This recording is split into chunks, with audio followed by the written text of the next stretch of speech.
Gus, Jeff, John, Joe, Drunk Tank, Rooster Teeth, Drunk Tank, Drunk Tank, Drunk Tank, Drunk Tank, Drunk Tank, yeah. Okay. That's a little surprise for you there at the end. Yeah. You weren't Switch expecting themes it. on us. Yep. How's everyone doing? Great. Doing good. How are you doing, Gus? I'm doing good. I see you're wearing your Hoover's cooking shirt today. Yeah. Are we going to go? Is that how we're going to do it? We're going to just dive straight into the fucking local food? No, not necessarily. Although I have to say, Griffin and I ate at Foreign and Domestic the other day. Oh, it was awesome. And it was one of the best meals I've ever had in my entire life. I wouldn't go that far, but it was really good. Well, because you got octopus. I did get octopus. It was a, it was a risk. That's I your took a risk. fucking fault. Where's that place at? It's on North Loop. Over by all the cute vintage stores. Yeah. Like North Loop and Duval, essentially. It's my second home, that street. There you go. Back when we were Foursquare and you were the mayor of a couple of vintage shops out there, I weren't had you? that whole fucking... Yeah, it was my part of town. Yeah, that was awesome for me. It was a very expensive project to become mayor of those places. Yeah. What to do? So, we're a little short-handed today. It's just I'm Jeff, Griffin, and Gus, the 3 Gs. I mean, I'm happy that the 3 Gs are together, but I'm a little disappointed that Bernie didn't That no show one up. else could show up to work before 11 a.m.? Yeah, I mean, it's 11 a.m. exactly. Oh, well, we delayed a bit. We gave them a chance. If they show up, they're more than welcome to join. Man, we got a lot of positive comments about the Drunk Tank when we were at PAX this last weekend. You and I, obviously, Gus, were just at the Penny Arcade Expo in Seattle this last weekend for a tremendously successful event. And we got a lot of positive feedback on the Drunk Tank, but we had more than a handful of people that said they wished we were actually drunk when we recorded it. And I was thinking about it this morning. I was like, well, maybe I'll give them what they want, but goddamn, dude. I know it's 11, which means it's almost lunch, but I am barely awake as it is. I couldn't imagine being drunk right now. Well, plus, also, I feel like I'm still hungover from PAX anyway. I don't know that I can really start drinking yet, and regardless. How did that happen? I don't know. All right, so we had a PAX party on Saturday night, right? For Rooster Teeth, like a little soiree, if you will, that we threw for some of our closest friends. And I was like, gonna take it easy. I didn't want to make an ass of myself. I didn't want to embarrass myself. If you want to rewind it, when you and I were flying out to PAX, we said to each other, I don't know if I'm going to drink on this trip. Like, independently, we both thought, maybe we should just take it easy, not drink. Didn't feel like drinking. Nope. Fast forward to Saturday. Well, fast forward to we got off the plane, and we were going to baggage, and we walked by a dude who smelled so intensely of vodka, we both turned to each other and said, no, we got to get drunk. I know, that dude smelled so good. I smelled that vodka, and I was like, oh, I want some of that. It was really weird. It's so funny, too, that, like, that smell of, like, processed through people's pores alcohol, like, can be an attractive thing at all. Like, you're like, I want to smell like this guy tomorrow. I wanted to either be like him or marry him. Fast forward to the next night, and I swear I took it easy. I don't remember drinking a lot, but I also don't remember that night for the most part, which is the first time that's happened to me in a long time. Yeah, there's some great pictures. Yeah, there are some great pictures. I have no idea. I mean, I'm in the photos. That's the thing that sucks. I mean, it doesn't suck. It's, as a wife, I appreciate it, but it sucks that, like, you can't just go and relax a night, like, without having people take a million photos of you and having, like, a record of what you did. I gotta agree with that. Thanks to Twitter and cell phone pictures, you can't do anything. Yeah, no, it's great for me, but yeah. Like, you can't do anything. But no, it is kind of like a different world we live in now. It's like we're policed by our friends. Yeah, you're constantly being monitored and watched, and the results show up on the internet. And they're there forever. For everyone to see. Forever. Have you guys ever posted a bad picture of somebody because you're mad at them? I mean, obviously the answer is yes. I can't think of a specific moment, but I'm sure I have. Have you? I didn't post one, but I tagged somebody I did. I intentionally tagged them because I was pissed off, and it was a horrible photo. I feel bad about it now, though. Boy or girl? It was a girl, of course, because girls are horrible to each other. What else happened at PAX? We were there, I guess, 3 days. It was a huge event. Do you know how many people were there yet? I don't think they've announced the attendance yet. Last year was 68,000, I believe. Was it really? Yeah. and this year I think was as high as or more. They tried to expand. I mean, last year they hit the limit of people that the convention center could hold, so they moved some stuff off site this year, I think, to make room for more attendees. Mm-hmm. Which, by the way, I was not crazy about. I don't know about you. Yeah, it wasn't too crazy. The main theater was off-site. It was like 3 blocks from the convention center. It was a long 3 blocks, though. But that new venue was awesome. That new theater. Yeah. No, I don't want to disparage the theater. It was really amazing, but it was kind of hard to get to, and I was kind of lost. And everybody kept telling me, yeah, it's a 6-minute walk. It's a 6-minute walk, which was actually more like a 14 or 15-minute walk. No, I was afraid. No, because you got to get out of the event first of all. That's like true. If a dude comes up to your booth and says it's a 6-minute walk, he means a 6-minute walk from the front door. Not from where you are. Yeah, so if you don't budget your time, appropriately, you end up almost missing your event. Well, people don't think about traffic, like foot traffic or whatever. Yeah, and but the cool thing about that place, obviously it was gorgeous. I mean, it was like an old theater, looks kind of like the Paramount Theater in Austin, Griffin, where they had the seating on the sides and stuff. It was like 3 stories. The balcony. Yeah, it had balconies, had like 2 balconies. But it had an actual sound system. It wasn't just a, PA system set up on concrete floors with a 40-foot ceiling. And so the sound was great. Yeah, I feel like people in the auditorium could actually hear the videos we were playing for them. Yeah, absolutely. Like while we showed episodes 19 and 20 of Red vs. Blue, Revelation, you guys went in the back, and I went and I sat in the audience, and I watched it in the very back because I wanted to check out the sound. I heard it perfectly. That's great. It was great. We also showed that short. Did you see, we played the presentation off of my laptop. Yeah. Did you see that the DVI cable they had was a fiber optic DVI cable? Really? I'm still freaking out over it. It was like this long fiber optic cable with a DVI end. Dude, that's sexy. Yeah, it's crazy. That's pretty awesome. They have a pretty serious setup. Getting back to that short you were about to talk about? Oh, God, yeah. Frag Dude, I think it's called. The one I was trying to polish over. Thanks. Well, you brought it up. No. Yeah, that's a good point. I hadn't seen anything from that short. I wasn't on set that day because I was in the office, and I purposely didn't watch any of, Matt was editing at his computer, and he did most of the editing after you and I had left anyway, because, we always get to the events early to set up. And so I watched it for the first time with the audience, and dear Lord, you are disturbing. We shot that. It's crazy the turnaround time on that, because we shot that short last Monday, and we showed it at PAX at our panel that Friday. And I felt like it was really super polished, and the editing was super tight on it. It was edited extremely well. I think it's the best short we've produced.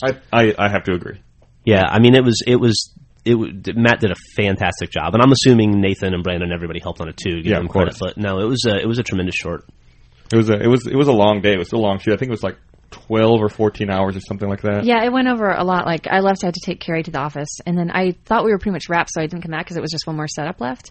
But then you guys were there. I assumed... You were there for another 5 hours. It was pretty late, yeah. It was... I felt really bad because I didn't even know until like 11. I was like, oh, shit. I think that's right around when we wrapped, like 10:30 or 11 or so at night. So way to shirk your responsibilities. I know, Griffin. and I didn't mean to. I totally would have gone back because, I would have just dropped Carrie off and turned around, but I thought they were nearly done. What are you giving Carrie secret rides for? What's up with this? It wasn't secret. Everyone knew about it. Is he the new hotness? You just need to take more interest in the things that I do. Yeah, I don't know about that. But how was the crowd reaction to the short? No, it was great. It was as good as Red vs. Blue, I think. That's great. Well, I don't know. The Red vs. Blue reactions were pretty awesome. There's a scene where Brandon was in the front row. I don't want to spoil it because there are some people that obviously haven't seen it yet. They're going to be listening to this podcast. But there was a scene where Brandon said he looked over and 2 girls were in tears. I'm not going to say if it was tears of joy or tears of sadness or what, but they were or laughing and crying. But it brought tears to their eyes, and that was pretty funny. Have you guys seen some of the footage of the crowd reacting? No. Brandon took some, and I think it might have been the ones you were talking about, just some of the scenes. I don't remember what part it was. They told me, but anyway, they were just huge faces. The reaction was really interesting to watch. Oh, that's great. Yeah, we showed. I guess the last 2 episodes of, you said that right, of Revelation. Yeah. The one of which aired this past Monday, and then the final one, which airs this coming Monday. Yeah, it was about 17 minutes of footage. Mm-hmm. And then that short, and then we did a Q&A. But yeah, people seem to really dig it. And I don't know, it's always fun to watch for the first time, to watch something new, Red vs. Blue related with an audience, because it's I don't know, it's a totally different experience than sitting around somebody's computer and watching it, Mm-hmm. Plus it seems like we rarely get a chance to watch it with an audience anyway. Yeah, we used to do it a lot more. I guess we had a showing earlier this year at the Alamo, though. And I think you're right. we'll be doing it again later. I guess later. Are we going to show Revelation at Fantastic Fest this month? I believe so. I don't know what the finalized schedule is, but I think we are. Okay, cool. That'll be awesome. Yeah. To see it all, like the whole thing. So together. Fantastic Fest. I wish Bernie was here to tell us a little more about that. Yeah, me too. Bernie or Jack, right? I don't really know much about it other than that there's a Fantastic Fest is having a games portion. It's a very popular, very up-and-coming film festival in Austin put on by Tim League of the Alamo Drafthouse, who we glowingly talk about all the time. And I think the guys from Ain't It Cool News. I don't know if they're involved or not. And they're having like a games side this year. And so there's going to be like a 48-hour Machinima Film Festival, I think. And I think we're going to do some kind of a panel. And it sounds pretty cool. So, and I think, oh man, I wish Bernie was here to tell me if this is correct or not. But I think the winner of the Machinima Film Festival gets a walk-on part in Red vs. Blue. I think you're correct. I think that's what he was talking about last week when he said we were going to make the announcement at PAX. I'm pretty sure he said that during the Q&A. The winner of the Best Actor or Actress award in the Machinima Film category will perform their own walk-on role on an upcoming episode of Red vs. Blue. So it's going to be like, hey, what's up, guys? I'm Private Headshot. Dead. I'm sure it'll be more tangible than that. No? That's about it. That's it. So that's cool. I guess we've never really done anything like that before. No, it's crazy. So I guess that's wow. This has to be really soon. I guess films have to be uploaded to their website by 7 p.m. this Sunday, September 12th. Oh wow! So you got 4 days left. Yeah. Well, I guess it's a 48-hour challenge. It starts Friday, September 10th at 7 p.m. and then they have to have it completed and uploaded by September 12th at 7 p.m. Okay. We'll put this in the link dump, and you'll read all the information about it. I guess there's some good prizes, some computers and laptops and stuff. Dude, I love computers and laptops and stuff. That's the best. Yeah, they are awesome. So, anything else happen at PAX? We had a cool party. We got to see a lot of really nice people. We did a panel. Mm-hmm. We did a late-night talk show. Yes. Do you want to talk about that? No. Okay. Did you see... we did a late-night talk show. We'll just leave it at that. So did it not go well? Bernie says that we have two modes as a entity, funny and ugly. And things went ugly really fast. Oh, really? I'll say fugly. Yeah. I will say, though, that at one point I looked out in the audience and Dom, Count 3D, was there. And his face was as red as your shirt. And he had his eyes closed. And I looked like he couldn't breathe. He was laughing so hard. So I guess funny and ugly can go together, I guess. Whatever. Well, is there a place to see it? I hope not. I hope not. I want to see it. No, I want to see it. I don't think that's a good idea. I don't think it exists. I'll see if we can find it for the link dump, but I don't think it's out there. Did you see the person dressed up as Kat from Halo Reach at PAX dancing at the Just Dance booth and the Microsoft Connect booth? I didn't see her doing the dancing, but I saw her walking around. She was pretty cool. She came by our booth for a little while. Yeah, she was being connecting to dance. Led around by Allison, right? Mm-hmm. From 343. Was that the same suit that we saw at Comic-Con? Yeah, it was a very so. similar suit. I believe so. Yeah. But it's cool that they have such a big presence. I guess, the game coming out next week. Dude, the lines for Reach were really crazy. And it's kind of funny. Bernie brought his wife Jordan and their son JD, who is kind of big into Halo. Mm-hmm. And Bernie was working the booth. So poor Jordan, they would get in line for an hour so that they could play Reach, and then get out of line and go right back in the line again. Oh my god, that's crazy! Really? Yeah, they did that a couple of times. But he appeared to have the best time of his life. It's funny because I think the Halo Reach line was the only one I saw at the entire convention where they had a sign up that said, "You must be 17 years old to play, or be accompanied by a parent or guardian." Oh, really? Yeah. Yeah, I don't know. There were a lot of crazy lines. Apparently, the Duke Nukem line was like 3 hours long as well. I don't even know where that was. Oh, no, I know where that was. Yeah. That was out by like the Machinima booth, right? It was over where they had those really funny posters on the wall of like Duke Nukem and the shark. Oh, right. Those were great. Those were pretty clever. Did you play any games while you were there? I watched you play Lego Universe. It's the only game I touched. I played Lego Universe. It was fun. And I think that's it. I didn't get a chance. Didn't have time to really get in line or anything. Yeah, it's hard when you're working the booth, right? Mm-hmm. But the last day you and I walked around a bit, and I checked it out. It was fun though. I saw some people playing the Old Republic and saw like the dialogue trees and the quest giving system and stuff. Man, how cool was that? By the way, that was pretty crazy. Yeah. How are they different? Well, now normally you play like let's say WoW, right? You've played WoW. when you go up to your quest giver, you right click on them and it's like a bunch of text and you hit accept. Mm-hmm. In the Old Republic, when you go up to the quest giver and you click on them, it cues a cinematic. So instead of reading, it's it's like a cutscene where they explain. I've watched Jeff play before. So not the Old Republic. Haven't I? I feel like it's not out yet. It doesn't come out till next year. Okay, but wasn't it? Isn't you might be thinking of Knights of the Old Republic. That's what I'm thinking of. Okay. Yeah. So this different? Yeah. This is the MMO version. Okay. Yeah, it's pretty crazy though. The fact that they have cutscenes for every quest like that, like it's. I can't imagine the amount of work that's going into that. Yeah, it's gonna be a lot of dialogue trees, a lot of dialogue recorded. Can you skip the cinematic stuff then? I think so. Okay, good. Because that's. I mean, you don't want to sit through all of that, do you? You know what though? BioWare just released a list of stats from Mass Effect 2. I don't know if you were already planning on talking about this or not, Gus. And it was like, people love the game. It's very popular. People love to play it. Some people played it 40 times through. But the most interesting thing to me was that one of the stats was conversations were only skipped 15% of the time, which has got to be a testament to how well that game is written and voice acted because... usually, like when I play a game, I just blow through hitting A as fast as I can. Right. And I didn't really do that in Mass Effect 2, and I'm surprised that like 85% of the people didn't as well. So, is that for every game? Are those like stats available? Like, can you see? No, the developer may collect a lot of those stats, but they don't normally share them. I think. Oh yeah, well that makes sense. It's almost kind of a shame though. Like that should be just like up like common knowledge. Like. Mm-hmm. Yeah, it's interesting stuff. It's starting to.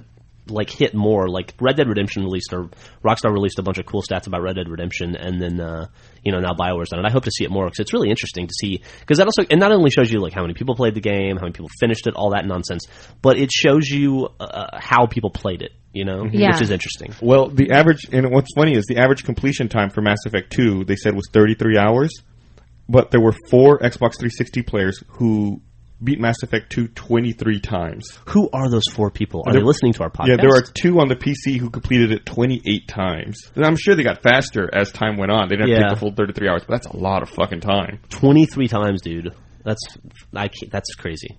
Like, have you ever beaten a game 23 times? No, I rarely finish a game twice. I think I beat Mass Effect 2. I think I played through it 3 or 4 times. Yeah, you did. Well, you were doing videos in it, and you had your home account and your work account and right. stuff. And that was a lot. I felt like I saw everything. I saw everything multiple times. I can't imagine doing it fucking 28 or 23 times. I bet at the end of those 28 times, I bet that those dudes know the game better than the developers. I doubt that. Well, I really doubt that. I mean, they'd have to know every in and out of that game. So let's say they do it faster because they've done it so many times, but they're probably putting 20 hours into each playthrough, right? So is there a scientist that could do that math? No. So if you're doing 20 hours at 23 playthroughs, that's 460 hours. Fuck that. Divided by 24 hours, it's a little over 19 days of playtime. Wow. With the stats, it's like more of a realistic rating system, Like, and like I don't know what it was, if it was a podcast or a video they all did about how rating is just kind of skewed. Like it's either... Like, we did a PSA. Yeah, that was a PSA. It was like between 8 and 10 almost all the time. Like you can't really get an idea what a game's like based on the rating system. But by reading stats, like that's definitely a better way to figure out what people like about it or whatever. Right. Yeah, but absolutely. The problem with these kinds of stats is you have to wait till several months after the game's out. Like people can't use these stats. Well, people can't immediately use these stats to determine whether or not they should buy the game. And also, let's be honest, they're not going to release bad stats. Of course. Yeah, that's true.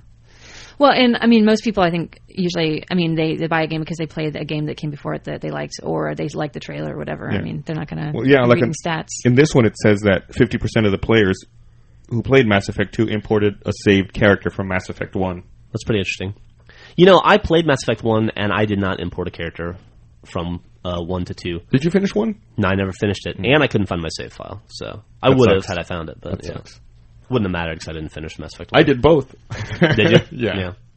You were saying that you played it 3 times, but you were making videos. Like if you, in general, if you could go back to the days where you just played for fun, other than WoW, I mean, how long do you play a game typically? I think I played this one through twice personally. Okay. Not counting making videos. If I wasn't making videos and doing Achievement Hunter, I would spend a lot more time in a game. Yeah. Because I'd want to 100% it, and I don't have the time to do that because I have to move on to whatever the next game is now. Like, it's pretty rare. Like, I 100%ed Dead Rising Case Zero, and I was happy about that. Well, that's also super short. It's like an hour and a half. It's a little bit. It takes more than an hour and a half to 100% it. Yeah, I mean, I played through once. I did one playthrough, and I think I got almost all the achievements. Yeah, I think I had to do 3 playthroughs when it was all said and done, or 2.5. I was really happy with the way that Case Zero worked out. Oh, yeah? Yeah, I felt like, it was super short. It was like, $5 or whatever. And you get a chance to increase the level of your starting level of your character when Dead Rising 2 comes out. And your PP and your money and all that, I think. Yeah, and you also get reacquainted with the movement and the combat system and everything. That way when the game comes out, you can hit the ground running a lot more. And it really does help, too, because the first, 20 minutes I was playing that game, I was super rusty. It takes a while to get back into it, It's kind of a unique play style, that game. Right. And I agree. It was torturous as a parent to play. I think we probably talked about this last week, but... Yeah, at the very end you mentioned it. Very mean game to make a dad play, especially if he has a daughter. But did you like it, the story?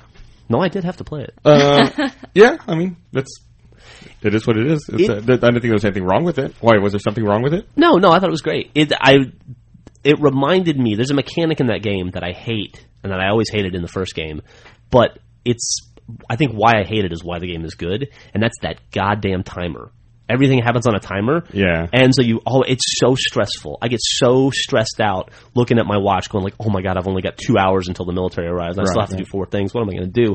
And it drives me nuts, and it makes me all jittery and nervous. And but I think that's the strength of the game, right? Yeah. I had a little bit of trouble with the last guy you have to fight before you escape. Jed. Took me a few playthroughs to figure out how to get him. Took me too. And even then, I barely beat him. It sucked. How'd you beat him? I have determined that the best way is to load up on guns and just stay as far away from him as possible. Mm-hmm. And just move around between while he's shooting, and then stop and shoot. And then if you get low on health, you can go inside and go into the little area that has orange juice and just grab an orange juice. I think you can go back inside. I never thought about that. Yeah, you can go inside and then just chug an orange juice and go back out. So. I think I had an assault rifle and then all food other than that. And I would shoot him. Then if I got hit, I'd go and hide and eat and then come back out and shoot him. Then I ran out of bullets and I had to pick up the sledgehammer. And then one assault rifle is not going to do it. No. Going in for melee is not fun with that guy because he's got that fucking pitchfork. Yeah, it's not cool. Also, I found melee weapons to kind of suck. I beat him I've had to beat him twice. The first time I beat him with a broadsword, and the second time I beat him with bullets. It was way easier to beat him with bullets. I felt like the bullets should do more damage. I put fucking 60 rounds into that motherfucker, and he was at half health. Dude has a fucking tank on his back. That's gotta be explosive, right? I kept trying to shoot it. I thought that was the key to easy victory. Shoot the tank on the back. Nope. Apparently not. Apparently you can carry an acetylene tank on your back and not worry about it exploding. It also helps if you're a higher level because then you're a little stronger and can do a little more damage. Yeah, I think the first time I beat him was level 4. Oh, yeah. But yeah, I wish they would let you... Well, I guess level 5's plenty. I wish you could advance a little more. I think it's a pretty successful thing for them. I read this morning that the game sold 320,000 copies in the first week. That's pretty good. Yeah, that's really good. Considering it's, they probably have everything built out. It's probably just an extra... they have they made the game anyway. They probably have all these models and everything. Why not ship out a little taste of it for $5 ahead of time? So the development time on it was, cut way down. Right. It probably didn't cost them very much to make either. And it was also really cool that they priced it so cheaply too. Yeah. It was $5, which for an Xbox Live game of I don't know, that depth should have been 10, 12 probably. I don't know if I'd go that high. It's short. Yeah, but there's so much replay value. That's true. I want to go back and replay it. I started a second replay just so I could top off and hit level 5, and then I stopped. And there's 5 endings, too, so if you want to see all the endings, you can go through and do all that. I guess I didn't think about that. It's true. So, what are you laughing at over there? Nothing, it's just a persuasive argument. You just won. That's how I roll, Griffin. It's like the McLaughlin group, but with video games. When you guys aren't yelling at each other at the moment. So that's true. Yeah. So what else is going on, Gus? We got, I guess I should give our requisite plug. We got the Red vs. Blue Revelation and Recollection DVD coming out next week. Yeah, I'm pretty excited about that. In store September 14th. Yes. And on our website. Yeah, and on our website. You can pre-order it now if you'd like. Or just wait till the day it comes out and buy it then. You can use this link. Oh, hey, I got one more thing I want to say about PAX. What's up? Big thanks to Caleb. Yeah, PP Mukau, PP, was super helpful. Again. Is he Caleb again? Yeah. Okay. Big thanks to Caleb, who helped us run the booth. Who actually pretty much ran the booth. Yeah. He was a tremendous help. Caleb was a bomb. Yeah, that kid's... I know he's hard to look at, and he's kind of goofy, and there's not much conversationally, but he's really good at running a booth, and he did a great job. Mm-hmm. We had it was a good time. So we had a lot of people from the community come by the booth and talk. I felt really bad because on Friday after the panel, we had a pretty serious line form at the booth. And we couldn't spend as much time talking to people as we would have preferred to. Yeah, that sucked. On I felt Friday, bad I think about that. people were waiting people had to wait in line an hour to buy a DVD at the booth. Oh, really? Yeah, we've never had anything like that It before. was That was fucking crazy. ridiculous. It was crazy. It was like a line that went down the convention hall and like wrapped around by the bathroom. Wow. Yeah, it was pretty intense, and we were trying really hard to get through it. But like I said, not be rude to people. And just Yeah, people waited in line a fucking DVD. hour. You want to dedicate some time to them, but then it's like I feel bad for the person at the back of the line who's now going to wait an hour. Yeah. Yeah. That's true. It's a really, really tough situation. Well, But at least people it's were really good. cool. I mean, I don't think anyone really got too agitated. People, I'm sure, left the line and came back later. We didn't have a line on Sunday, so everyone got what they wanted, I hope. Well, that might actually help in some ways because Sunday's usually a little slower, right? Because people have already blown a lot of their money. And Yeah. Yeah, Sundays at PAX are kind of a weird phenomenon. Like most conventions, Sunday will be slower, like Comic-Con, for instance, but it's not that slow. PAX Sundays are usually kind of dead, but yeah, it wasn't that dead this time. No, not at all. We had a pretty good day actually. But yeah, luckily no lines like that. I'm really jealous. I'm trying to be nice. I've been kind of like telling people not to tell me how great it was in the office. I'm politely listening now, but Oh, no, it was terrible. You don't want to... It is the man. worst. I was trying to like save money and like hang out at the house and get stuff done, but I got a babysitter just because I wanted to like feel like I was doing something fun while you guys were having that party. Of course. And so I went and I saw Inception in an empty theater by myself because I hadn't seen it yet. I always see movies like after no one cares about them anymore, and like there's no like vibe. You know, like you go into a theater when it's opening and you have like everyone's excited and you have like this whole like energy level, and I never get that. Right, like you were mad that I saw Borat when it came out, so you went and saw it by yourself, but you really saw it by yourself Yeah, because there it was came out nobody. like it was like a month after it came out, so it was you alone in the theater watching Borat. Yeah, and I felt weird when I would laugh because like an employee would come in and just look at me. Like, Like, you're disgusting. I feel like it was like the day they would like the theater was empty except for me, so it's like they have to work when they normally would just be like fucking off and like talking. Well, What theater did you watch Inception at? I had to go, like, it wasn't in the Alamo anymore. It wasn't like, it's not a cool movie right now. I mean, it's a little older, and there's like one showing left at the Alamo South. So I went way down to like, South Park Meadows. Oh, wow. wow. Yeah. Well, sorry to hear that. If you'd like, we are talking about, as a company, renting out a small theater to watch Jackass 3D together. So you're invited to that. Oh, I can go to that one? Yeah, we'll get a Cool. babysitter for that one. Awesome. Because that's you're not going to take Millie to watch it? no. Millie's not the kind of kid that should see that movie. That would be a 2 hours of good ideas to her. She doesn't need that. No, I don't need that. When does Jackass 3 come out? Like in October or something? Yeah, sometime in October. God, that fucking trailer with the high five bit at the end is so awesome. It's the funniest thing I've ever seen in my entire life. Yeah, like you were thinking, like, how are they going to top two? And then, like, the glove boxing that like, glove? comes out of the wall. Yeah, dude, that's... especially when they make Wee Man stand on the chair. Oh, it's good times. So we're moving this Saturday, right? That's the rumor. I think we need to get the fuck out of here today, dude, before our office floats away. I guess we were flying back from PAX. I guess the night we came back, a hurricane hit like Mexico or something, and then like came straight up to Austin, and sat. And it's been raining nonstop. It's like we've sprung so many leaks in our server closet here in the office that I feel like I'm on an old German U-boat, like getting depth charged by the Allies. It's like, I'm trying to find like pens and like shovel water out of there. That was pretty serious. It's pretty yesterday bad. morning. Like the weird thing is like watching the paint, like it's like some kind of sealant or whatever. The paint is just like filling with water, like it's stretching away from the sheetrock, and it's just like it's like a bowl. I walked in yesterday morning to that. I walked in and I looked in that closet and I saw there was water dripping everywhere, and like you said, like those pockets of water in the paint. And I walk over to Matt, who's sitting like 4 feet away from the closet, and I go, "Hey Matt, did you see there's water dripping all in the closet?" He goes, "Yeah, what's up with that?" Not at all concerned that Not there's concerned. water dripping all around of our very expensive X-Serve raid. So I had to go and I fucking collecting buckets, and like I was like dumping shit out of containers, trying to find anything I could to collect water. You came in to get our help yesterday, and like you just came in and you were like speechless for a second. You're like, storage closet. There's so much water. Last night, I think it was after you left, I walked in there to see how things were going, and Nathan was standing on a chair with Carrie, and they had a giant kitchen knife, and they were popping those bubbles like cysts. It was really gross. I had to pop a couple of them also throughout the day. By the way, let me ask you this. Okay, so we've been in this office for 3.5 years now. Right. Approximately. Uh-huh. And a little less than 3.5. We've been okay, right? No major problems. We decided to move this week, and this fucking week, the most important room in the company, the server room, gets 19 leaks in it. How's that possible? That's crazy. And also, someone took a dump at the back door. Oh, I forgot about that yesterday. Oh, God. It was awful. Oh, man. There's the nastiest, stinkiest dump out there. It was giant. Human. It was like an elephant took a shit in our doorway. And Brandon pointed out, too, it wasn't like he's like, the worst thing, I understand that, like, a homeless guy needs to find a place to go to the bathroom, but he could have at least stood still. Oh, yeah.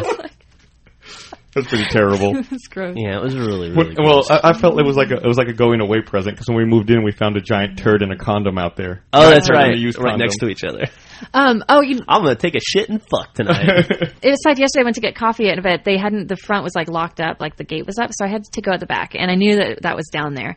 And you gave me your keys, but you have janitor keys, and as far as I can tell, there only 3 of them go to anything. So you have all these keys, and they all look the same. So I was like holding my breath for like 30 seconds trying to find the right key, like trying every one of them. Yeah, I had no idea what all those keys do. People keep giving me keys, and I put them on my ring. I think like 5 of them are for the new office, but then that's all getting rekeyed, so they're all going to be worthless. Mm-hmm. So I don't know.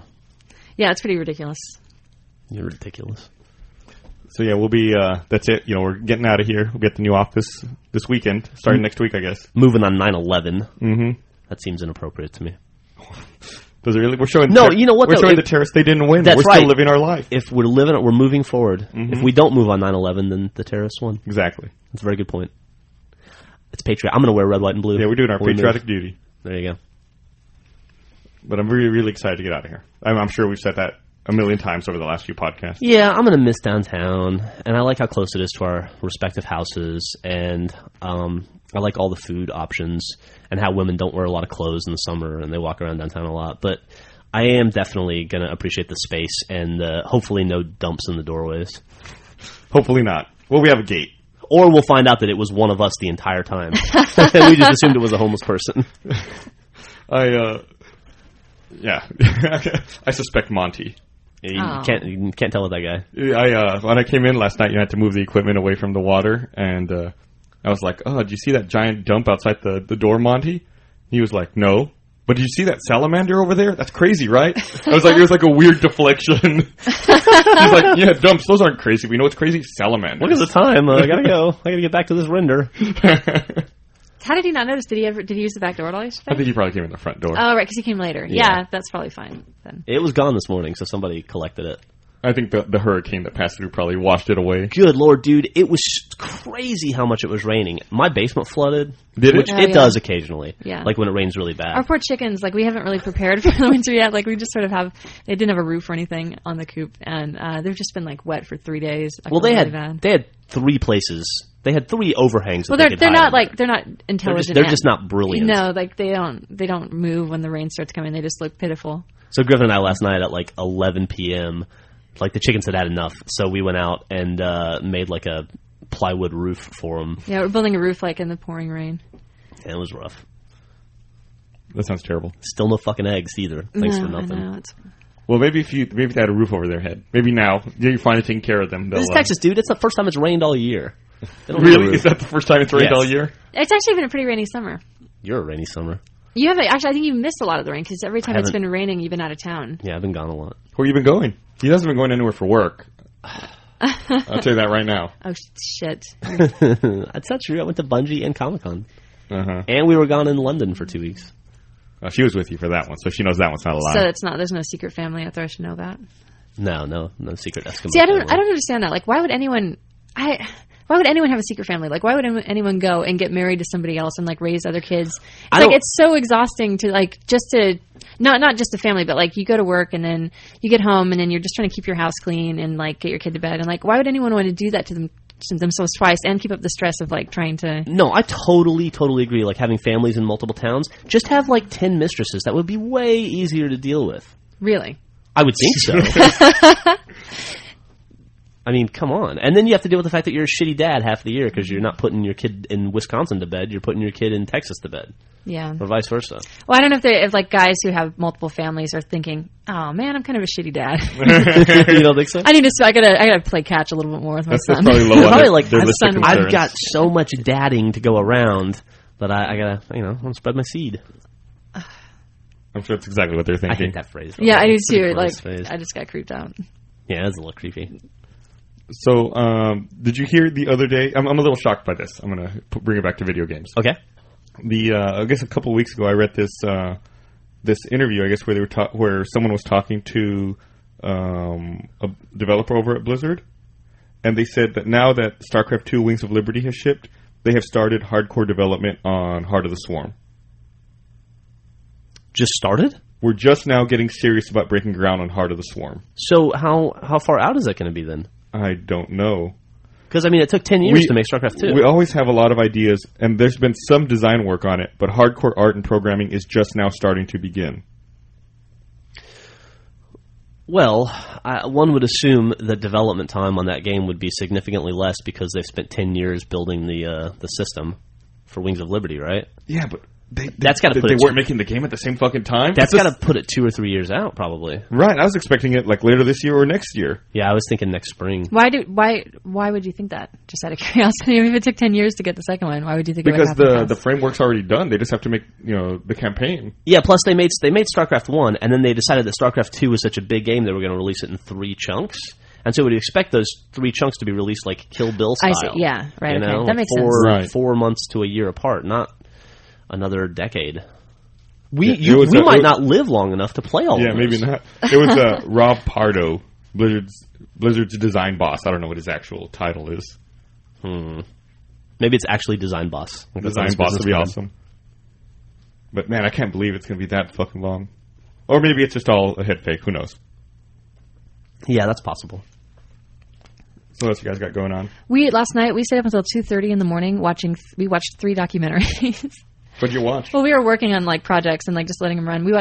Jeff was working on video games, so he wasn't watching this one, but I watched the biography on H.H. Holmes, the first American serial killer. I don't think I've ever heard of him. Yeah, that's the thing. He killed they confirmed like about 9 killings probably, but they think it might have been 50 to 100 because it was during the Chicago World's Fair, and he had a furnace and like this crazy mansion he built with all these chambers and things like to torture and like get rid of bodies. It sounds like Saw. Yeah, and he made money selling their skeletons to like research like institute like hospitals and whatnot. Wow. Yeah. Anyway, so he would lure because it was a Chicago World's Fair, and back then the communication wasn't as quick, so people would come to town. Their relatives would know that they were going, but they wouldn't know where they were going to stay or anything, And then they'd have no. They're just not traceable. So there's no way of knowing how many people he killed. But Jack the Ripper who is killing around the same time, everyone knows. He got all the credit. And he killed 5 people? Yeah, it wasn't nearly as many as the potentially 50 to 100 that H.H. Holmes did. I wonder if it's because this is kind of gross, but because the Jack the Ripper left a lot of gruesome bodies and blood splattery walls and H.H. Holmes covered his covered his tracks. Yeah, a little bit more. I mean, they still found bodies, but it wasn't as I think you're onto something there. It's that's the problem with serial killing, right? If you want to get all the glory, you have to be a flashy killer. Right, you have to make a big mess and do that whole thing. But if you want to be if you just want to be the best serial killer you can be, then you're going to cover your tracks and you're going to get rid of the bodies so that nobody can find them, and then you don't get any of the credit. Well, and you know what brought him down? Insurance fraud. He pulled an insurance scheme scam because he was also a scammer. He was a con artist, and that was what the Pinkertons went after him for. And they were oh, and he also killed all these people on this trail of bodies. But they were just after him because he was doing some insurance scamming. He got greedy. Yeah. Fucked him up. Yeah, Mutual of Omaha. He could have just been in his skeleton selling business and been fine. He had to go. That guy could still be killing today. I know it's not funny, but and then we watched a documentary on corn. Yeah, riveting. King corn. It was actually pretty interesting. And I've been kind of into food documentaries lately. So Botany of Desire is awesome. This one was all about how corn is killing everybody, essentially. Oh, really? And just government subsidies making this system, people overproducing corn and cheap corn, and you want to get the highest yield, so you genetically modify this corn, and it becomes something else that's not nutritious anymore. It's inedible. They have so much of it, they have to do something with it, so they have to make corn syrups and that kind of thing. So if you go to McDonald's, every single part of that meal is pretty much corn. It can't be good for you. Even the hamburger and everything? Wow. Because the beef are all corn fed.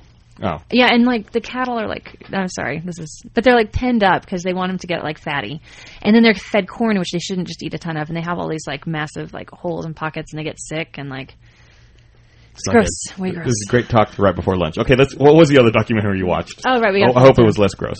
No, not really. It was Capitalism: A Love Story. Oh, I've seen that one in Netflix stream. I haven't watched it, but I've seen it. It's pretty sad. We fell asleep most of the way through, but it was I don't know. And it's not even I think capitalist. I mean, I don't want to get into it. There you go. After the ringing endorsement that you and Jess Kid gave Cocaine Cowboys a couple weeks ago, I watched that last night. And did you like it? It's pretty good. It's interesting. Yeah, really interesting. It's I mean, it's very sensational, but and some of it's super sad. But like all the like the kids getting murdered and stuff. But it's interesting to see like how integral drugs were to the success of Miami. Or just like building the city, right? Mm-hmm. Literally building the city. Yeah, it was pretty crazy. Oh, speaking of people dying, you and I had the weirdest thing happen to us. Oh my God! Pax.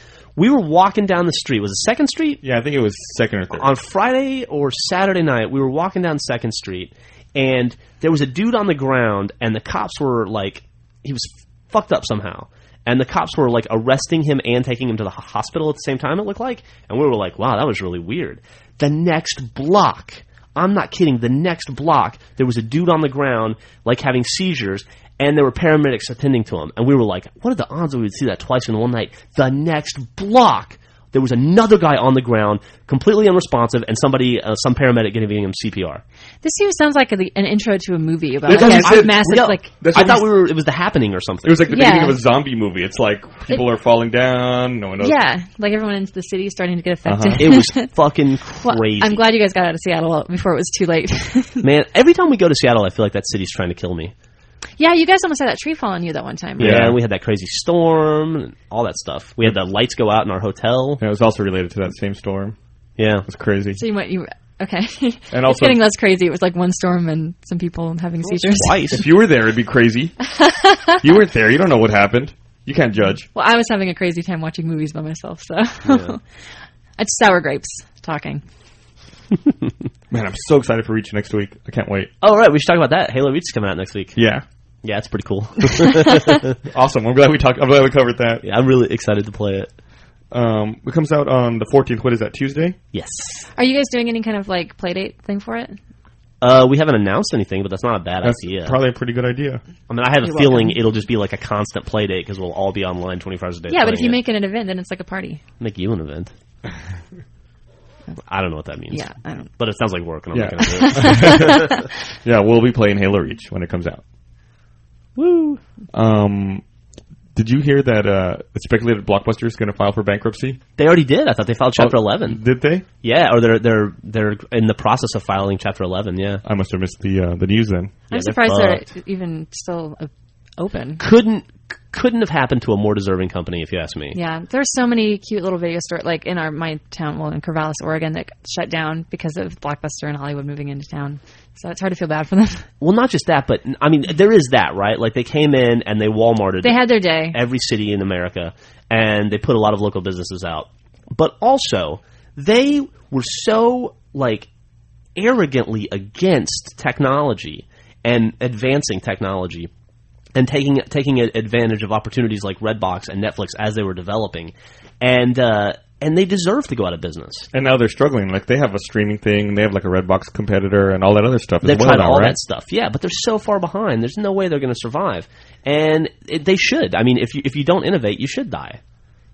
I mean, it was obvious that the direction was going towards digital distribution or, mail-in distribution, and they just refused to adopt it. And they finally did, like 3 or 4 years too late. Somewhere, there's some asshole CEO of Blockbuster who, anyway, who's a jerk. Okay. Apparently they have $1 billion in debt that they're trying to get out of. People don't pay their late fees. If only people forgot to rewind more, they'd have that money. You know what? when I was doing the... No one who listens to the podcast is going to understand that. Yeah, no, it's just... When I was doing the contest with Bernie to get 10,000 gamer score in a week, I went to the local video store. It was actually Hollywood Video. To rent some games that I needed to flush out my collection. And I realized it was the first time I'd been in a video store in probably 7 or 8 years, and it was like walking into the past. Yeah. It was really weird. It's just kind of a creepy feeling almost like. Yeah, if you haven't been to a video store in 5 or 10 years, you should do it just to see. It's really weird. I went to that Hollywood Video when they were shutting it down and selling everything, including the fixtures inside of it. Yeah, they were selling like everything, dude. It was sad. It was pretty sad. I walked in there too. kind of depressing. It was also like a flea market. It was really weird. People were like fucking elbowing each other and It's true. It's fighting true. for stuff. I want to People get this become magazine animals. stand. No, I want the magazine stand. It was really weird. Do you guys ever get nostalgic for tapes?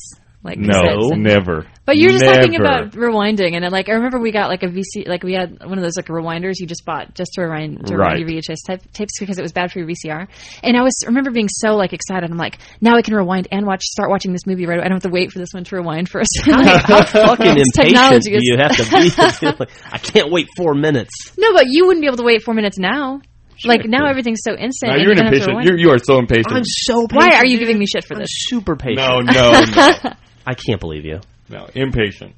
Yeah, but that's the thing about like tapes and that kind of stuff, like the waiting and rewinding and like, I really want Waiting to show for- you this scene, but I'd have to like spend 10 minutes looking for it. Yeah, like, waiting for no reason. Fast forward. Is it here? No. Oh, fuck, I passed it. Rewind.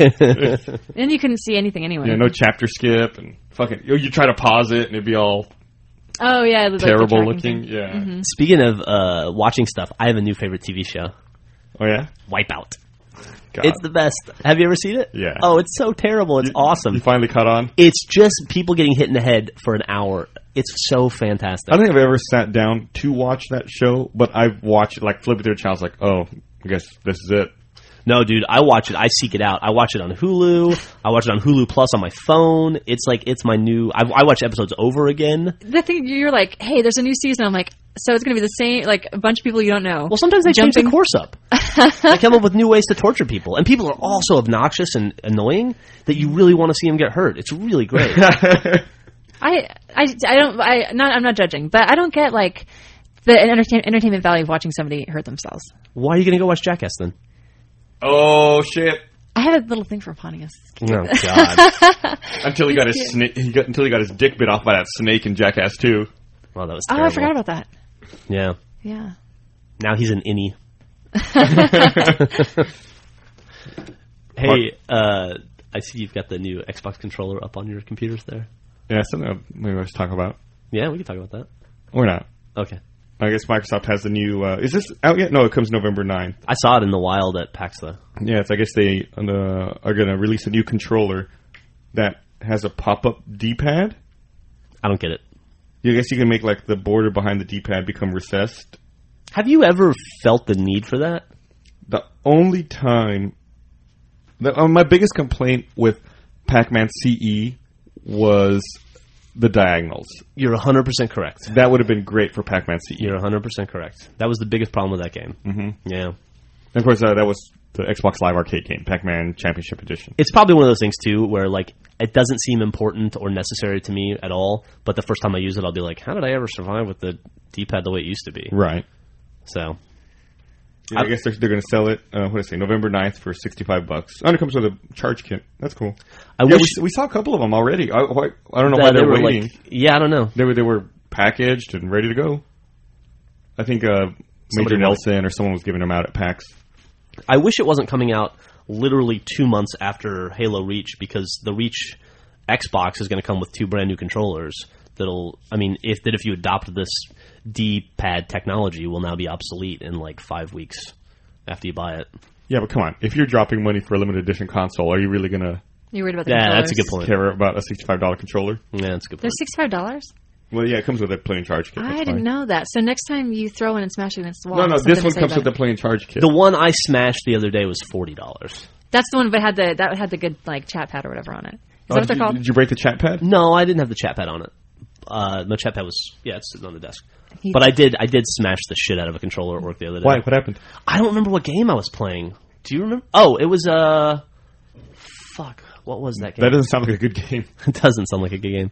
No, I don't remember the game. But I was trying to capture something, and I was having a ton of trouble. And I don't very often get frustrated to the level of Right. violence. But I got so mad, I threw a controller across the room and shattered it, Wow. and then felt bad for the controller because it's. It's not the controller's fault. It's the game. It's true. I'm gonna peel off and see if I can figure out what game it was because I can't remember. Well, I guess it's just you and me now, Griffin. Hey there. Jeff's got more important things to do. Right. You should have been prepared for this. No making out. I gotta stay so close to the mic anyway. The only thing I'm making out with is this microphone. Wow. You're getting That's pretty how I make. close. That's my make out noise. This is what I was going to talk about.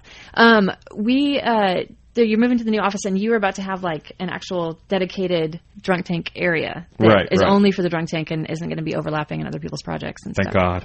But I was just listening to these chairs. You need some sound, like some quiet chairs. Yeah, some of these chairs are the worst. My Jeff's chair's chair, pretty bad. yeah, it's particularly bad. I figured out what game it was, and now I'm mad again. What was it? It was fucking Mafia 2, which is a great game, but there's this wanted poster. It's the only wanted poster that's fucked up like this. They put it on the roof of a building, and the only way to get to it is to drive your car off an overpass and land your car onto it.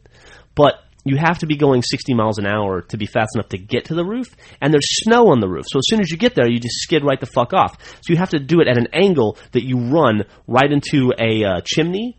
And then, but if you hit the chimney, you bounce to the left or to the right. It was a fucking thing. Mm-hmm. It took me forever. Why would you put a wanted poster up on top That's of what I was going to say. It seems like I don't people know. wouldn't see it. I don't know. for all of the like rooftop bounty hunters? It was super frustrating though. They were planning for the future in Crackdown when the agents would be right. jumping roof to roof. Then they'd see that the was a wanted really fun poster game and to then they'd watch. know. Crackdown? Yeah, I liked Yeah. watching you play that. I mean, and that's kind of, but it's funny. Like, there's some games that are just really entertaining, just to like not even participate in, just to like see them happen. I agree with that. I think I could watch anybody play a Grand Theft Auto game and just sit and watch it. It'd be totally fine. Just entertaining. Nah. Not you. No? Well, I'm not a fan of those. I mean, we've been over this over and over. I'm just Yeah. not a fan of the sandbox games. I could also watch Mass Effect. I found that interesting. Oh, Mass Effect. I want to play that again. I've intentionally not played any of the DLC so that later I can just play it all at once. Yeah, I was going to say, Shadow Broker just came out yesterday. You should play that. Nope, I'm waiting. Okay. You're going to have... When does Mass Effect 3 come out? I'm going to guess like late next year. Dragon Age 2 comes out next spring. I'm assuming they're not going to want to have their two titles compete. Dragon Age, this past one came out, in October or November? And then Mass Effect came out in January, so it's a 2 or 3 month difference. It's not too bad. I'm saying it's going to be like, you'll probably see it be a quarter separated. So I would assume it'll be out like summer or fall next year. I'm looking it up. See if I All can right. find out. Do it. I don't know if they've even announced that. Whoa. Oh, it's Mass Effect 2. Mass Effect 3, TBA 2011. There you go. Man, there's a lot of games coming out in 2011. Hey, did you get a chance to go look at Portal 2 when you were at PAX? No, I had an appointment to do it, but we got tied up with working. Oh, yeah. This is a little side question. Guess, do you have an Atari? Not... Maybe. I don't know. I might. Because I was found on Craigslist and I was thinking about getting it for the Achievement Hunter office, just kind of to have for fun. See, the problem with an Atari, though, is that there's no achievements in it. No, I know, but it's just, I think, I don't know, like, because you're going to have, like, the certain area that's just for, like, fun with the television, and, like, I just thought it'd be fun to have some, like, old It's games. also- I don't know. Difficult to hook up an Atari to a modern TV. Oh, really? Is that true? Yeah. I didn't even think about that. The video input, don't you remember the video? It has like those two little forks that you had to screw in to like your UHF input. Fuck, that's right. Oh, You, so that's... you might be able to find at Fry's like a UHF to coax adapter, but it's going to be, you have to hunt down some parts to get that thing. I might do working. it because it's actually a good price and it comes with a whole bunch of controllers and tons of games. Like, it has a whole case of them. It just might be, I don't know, it might be worth it. What do you think? Sure. I might do it. Okay. Be a fun little project. It's funny to think that, you know, a game system that was so influential and like pervasive could be difficult to play now. Like, it could be difficult to hook up and actually get video out of it because it's so old now. Yeah, it's like well, I don't want to go into the whole John Titor thing, but it's kind of weird to think that technology is so obsolete. It's almost lost to us, Right? And it will be in like another 10 years. It'll be goddamn near impossible. You remember what I'm talking about, the video cable where I had those little like the silver two forks little silver forks. that always broke, and you always had to fucking splice that wire with a knife, and then like get the copper out and like wrap it around the screw and tighten it down. Oh, it's the fucking worst. It's kind of funny. You and I were looking at somebody had autograph an NES while we were at PAX, and we were looking at it, and I didn't realize the NES had one audio and one video. Yeah, it was like mono out. Yeah, it was really weird. It's crazy how fast the technology has changed this last 25 years or so. Yeah, crazy. A quarter century. What? Well, it's kind of like with record players. Like, even if you, for fun, you have one to be nostalgic, if you break a needle, you're fucked. Like, where are you going to get a needle for a record player? I think you can still find them without Really? too much trouble. They're Yeah. like, I think they're like expensive though, aren't they? Needlewarehouseonline.com. No, but I mean the point. Not that I want to get a record player, but like the point, just like at some point, Yeah. even if you wanted something for a novelty, it's just too much of a hassle to get together. Right. Just like VHS players. Well, I don't even want a VHS player for fun. You but- just want a VHS rewinder?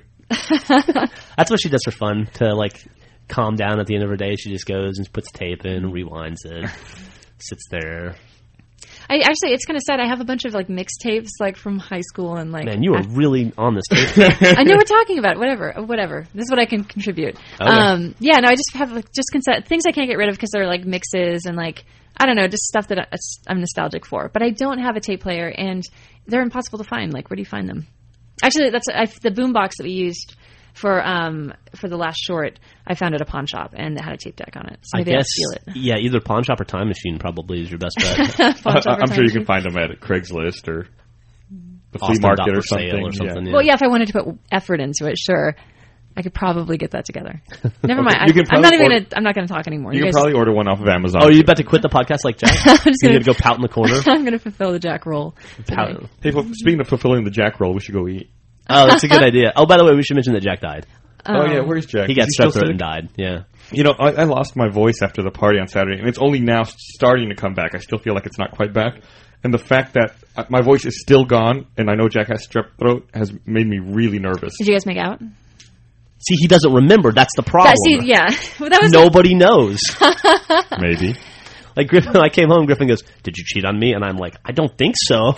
You said, "No, I wouldn't do that." I mean, I don't remember Saturday, but like, I honestly don't remember cheating on you. Just for the record, I was kidding. Like, oh yeah, sure you are. No, I didn't. Like, I didn't even ask you because I don't want to know. Okay, well, seriously, let's go grab some food. Let's get food, but no corn-fed beef because I'm against it now. All right, there you go. Okay, well, thanks for listening. Toodles.